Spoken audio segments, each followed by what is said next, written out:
Welcome everyone, this is Hipnozer, and in this presentation titled Tree of Doom, the Tools of Geopolitical Warfare, I will talk about the following things. I will show the Tree of Doom on the world map, the interpretation of this tree, the most important conflicts connected with this tree, parts built on of the tree for the current year. I will talk about Southern Hemisphere and its relation to the tree, about Antarctica, and then we will conclude the presentation. So what is Tree of Doom? Tree of Doom is presenting all the lines of potential conflict around the world. That's how it looks, and as we see it spreads mostly in the Northern Hemisphere. Southern Hemisphere is to a large extent absent from the conflict. Okay, and also the Tree of Doom goes through the seismically active regions, and we need to point out it has the Arctic region over there marked with that little dashed line. Usually it's not connecting the tree, that Arctic line, but it can, and it once happened. Last time it happened it was like World War II. Okay, so now let's talk about the most important conflicts. We start with the most recent one, the one that happened in the 21st century, and we have 11 conflicts in total that we will mention in this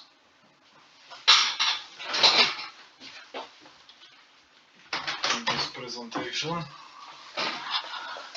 Okay, let's start with the most obvious, the Gaza war between Israel and Palestine. We also have the Libyan civil war after death of Muammar Gaddafi. We have Houthi pirates fights. We've got Islamic State and Al-Qaeda. There were a lot of fights with them, which eventually led to the death of Osama. There were tensions between USA and Iran, and they are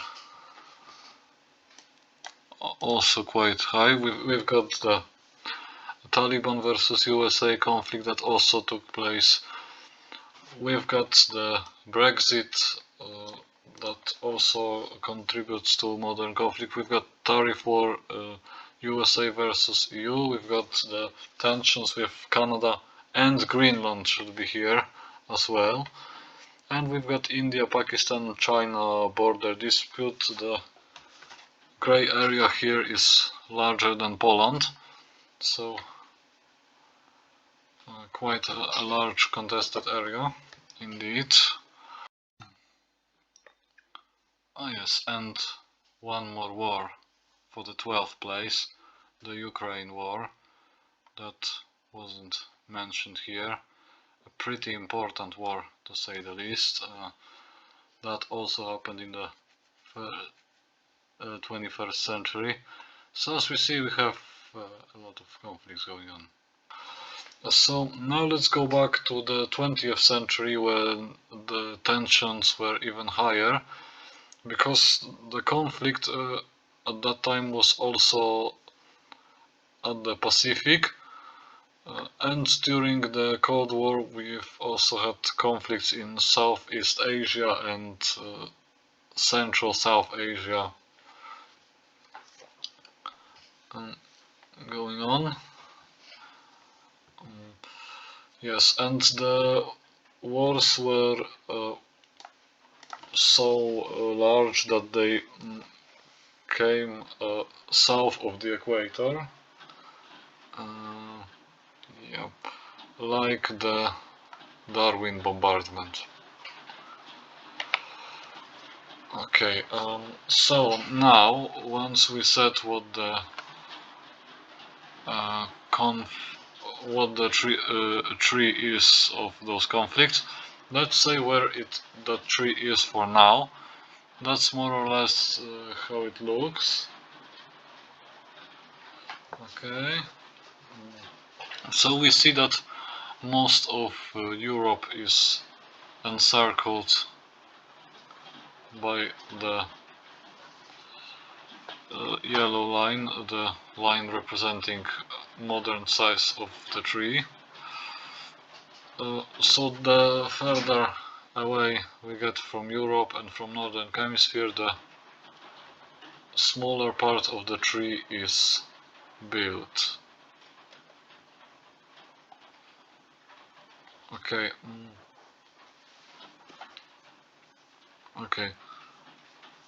Now, what about the Southern Hemisphere? Because as we see, the tree is not reaching there for the most part, except Indonesia and North Australia. It's not present anywhere there.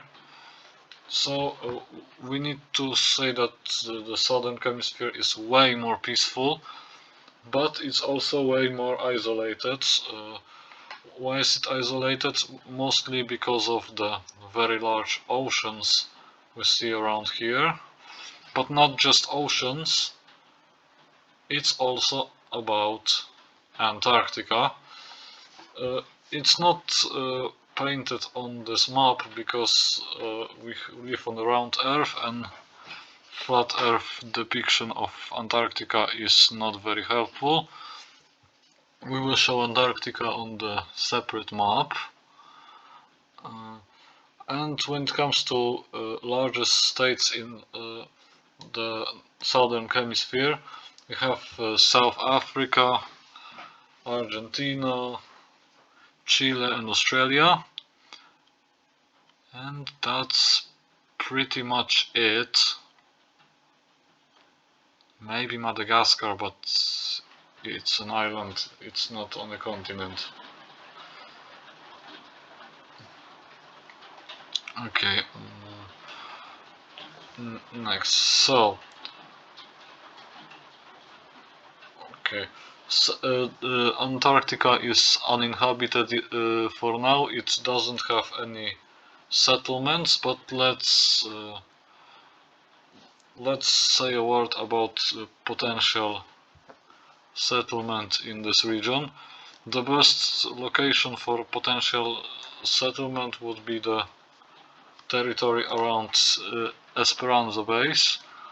Of course, the best location doesn't mean good, because as we know it's a polar region. And mostly the communication will be maritime or around the coast because of the best climate. Okay, and in the Antarctic summer we might try setting a temporary road to Amundsen Scott.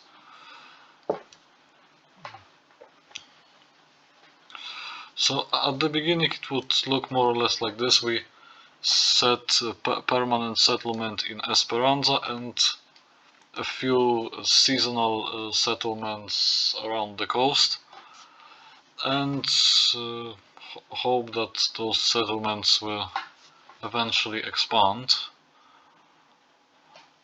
But because of challenging climate conditions, of course, we need to give ourselves some time before the hypothetical settlement is possible.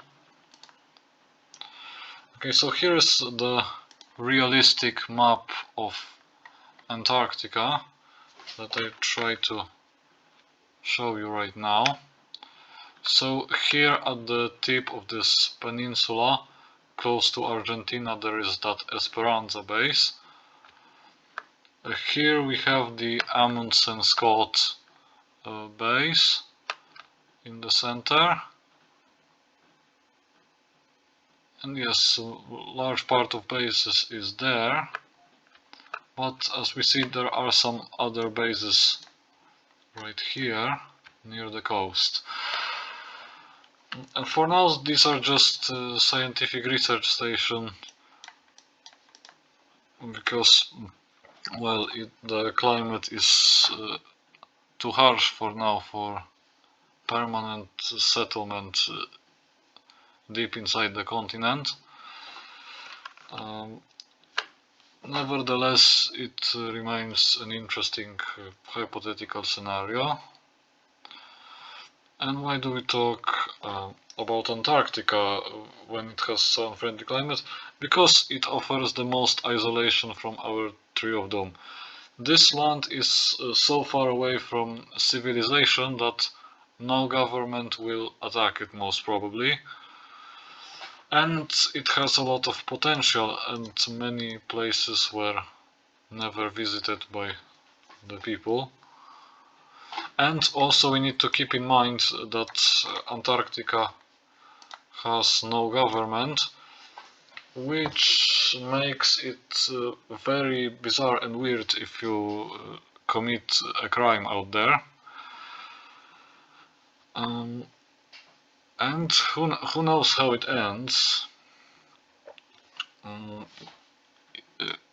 Well, there are so little people out here, we usually don't have to worry about that. Okay, so let's try to sum up all the points we talked about today.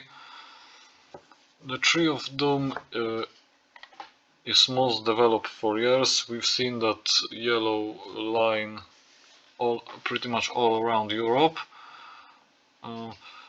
Okay, and we also have tensions in the USA and Taiwan that can contribute to the issue. Okay, and lucky for us, the Pacific region doesn't have any large conflict for now. Okay, and as we talked at the end, the Antarctica is most isolated space, but it also has large potential for exploration. Okay, and the Esperanza is the best place for potential base. So thanks everyone for watching. This would be all for now. See you then.